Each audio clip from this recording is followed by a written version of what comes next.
Public ఇప్పుడు మా రాముల తాత చేయాలి కదా, మరి పెద్ద మనిషి ఏం వార్త తీసుకొస్తున్నాడు అరుచుకుందాం పాండ్రి. ఓ తాత ఏందయ్యాది సంగతి? అరే పైపుల నీళ్ళు అన్న బావిల నుంచి యువతల పోసేదాకా ఆగుతలేదు. దీని తల్లి మళ్ళా గిట్ల కరెంటు పోయిందా ఏంది? సడి సప్పుడు చేస్తలే కదా. మరి శంకర్ కరెంటు గిట్ల పోయిందారా? అరే మరి మోటార్ సప్పుడు చేస్తలేదేమరా? పోయిందా? కరెంటే పోయిందా? అగో గా ఎర్రటి ఎండలా నీళ్లు దేనికి వారుతున్నావే తాత? లే ఇగో ఈ బావిల నీళ్ళను ఈ కంతకంలో ఇడిచిపెట్టి వట్టిగానే ఆట ఆడుకుందా కూర్చుందాం అని చూస్తానా గంతే. నువ్వు కూడా దారాదు ఈ కంతకం నీళ్ళల్లో మంచిగా బొమ్మరిల్లు కట్టుకొని ఆటలు ఆడుకుంటుండు. నీ కడుపుల సల్ల కదలకుండా వేసి రూమ్లో కూర్చొని శివన్ గారు రాసిచ్చిన వార్తలు చదువుకుంటా కూర్చుంటాను. నీకు ఏడ ఏర్పడుతుంది బొమ్మ రంజా రౌసా? వీడికొచ్చి నీళ్లు దేనికి వారిస్తావు అని పందిగిలిస్తుంది.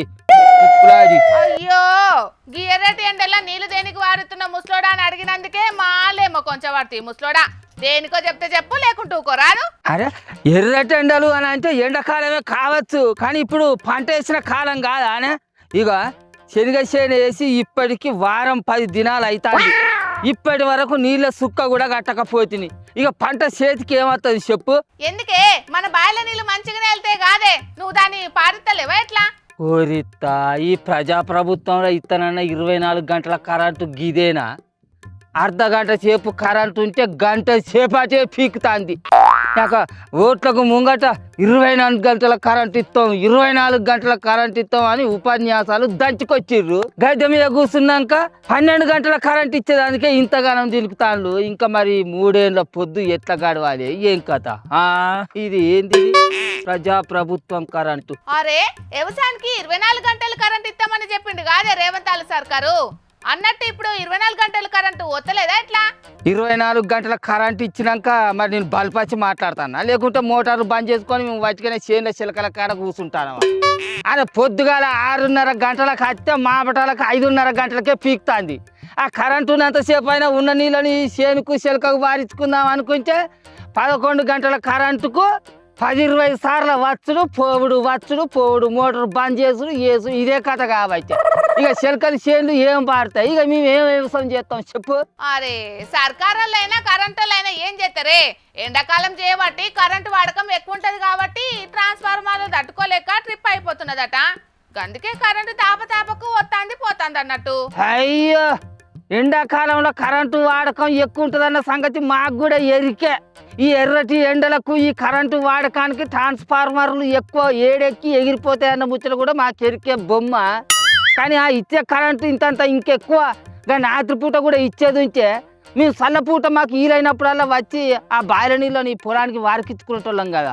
నీ అవ్వ రాత్రి పూట ఇస్తే రాత్రి పొలాల కాడికి పోయి చావాలనా అంటారు, పొద్దెల్ల అయితే కరెంటు సరిపోతలేదని అంటారు. నడుమ సర్కార్ని ఏం చేయమంటున్నారే మరి? అమ్మా తిప్పిలాడి పాత సర్కారు హయాంలో మా వ్యవసాయానికి ఎండాకాలంలో కరెంటు ఎన్ని గంటలు అయితే ఇచ్చిల్లో ఈ సర్కారు కూడా గట్టనే సరిపోని ఇచ్చేది ఉంటే మేము ఏమనకపోదుము. కేసీఆర్ సార్ హయాంలో కూడా ఎండాకాలం వచ్చిందంటే కరెంటుకు తిప్పలే ఉండే కాదే.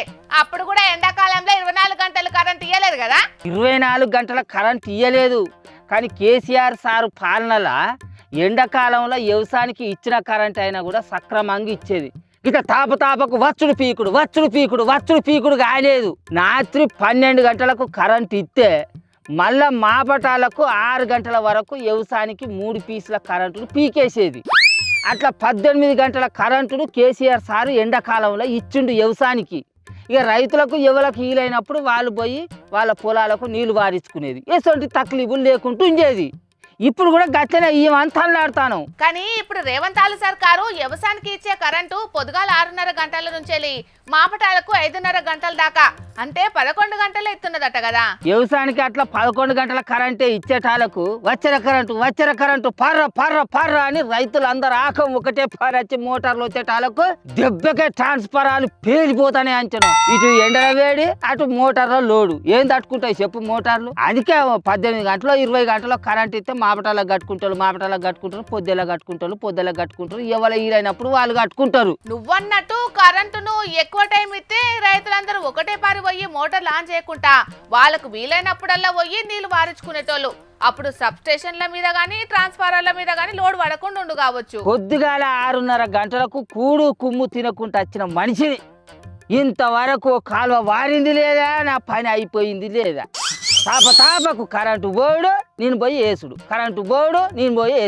మోటార్ వేసుడు పార్కం కాడు కురుకుడు ఇదే అవుతుంది పొద్దు అంతా. ఈ ఎర్రటెండల ఏమని చేస్తాం చెప్పు. ఈ వ్యవసాయం గింత గోస్తుంటే ఏం బతుకు, ఏం రైతు, ఏం కథ. అరే నీ అవ్వా, ఈ ఒక్క కరెంటు సకా లేకుంటేనే రైతుల బతుకు ఆగమైనట్లానే.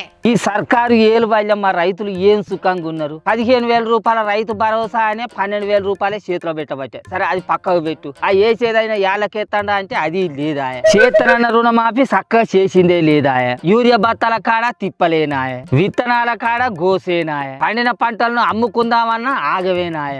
అట్లా గోస పడుకుంటా వ్యవసాయం చేద్దామన్నా కూడా ఈ కరెంటు తిప్పలాయ. ఇక ఏత దున్కాల మా రైతులం చెప్పు. ఇక అవును, ఇదైతే నిజమేనే తాత. నిన్న మొన్న కొట్టిన అకాల వర్షాలు చేయబట్టి కల్లాలల్లా ఆరవసిన ధాన్యం దర్చిపోయి రైతులు మస్తు గోస పడుతున్నారే.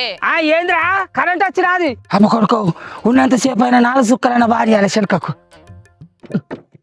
అగో నా మోటార్ సప్పుడు చేయదేమరు.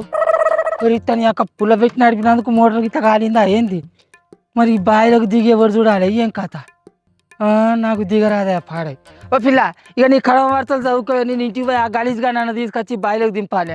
మరి మోటార్కి ఏం పుట్టింది కావచ్చు. పో మంచిగా చూసుకోపోవే తాత. ఆయనతో మోటార్ కాలిపోతే మళ్ళా పైసలు బొక్క. చూసిండ్రు కదా పబ్లిక్, ఎండాకాలం కరెంటు వాడకం బగ్గనే ఉంటది కదా. ఇక ఈ సాలిసాలని కరెంటు ఇచ్చేటాలకు రైతులకైతే గోసే అవుతున్నది. ఓ దిక్కు సర్కారు పెద్దలు మాత్రం అంత బరాబరే ఉన్నదని అంటున్నారు. కానీ మోక మీద మాత్రం రైతుల గోసలు చిన్నగా లేవు. మరి కరెంటు కష్టాలు ఎప్పటి వరకు తీరుతాయో ఏం కథనో చూడాలిగా.